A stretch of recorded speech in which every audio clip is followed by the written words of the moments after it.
Okay, ignore the background noise. My grandma's in the room watching TV. I'm in the kitchen. So I just meal prep. I did a pack of tenders.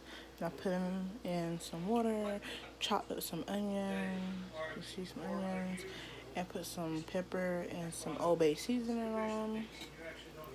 And I got some green beans, and then the leftover. If I cook my chicken, the broth or whatever that was left in there with the onions and stuff, I put some rice in there.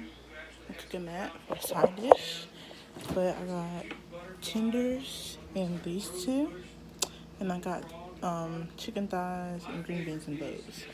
So this is what I'm probably gonna eat today before I go to work. 'Cause I got a little while before I gotta go, so I'm trying to hurry up and I meal prep for the week, for the rest of the week, and this is what I'm gonna eat.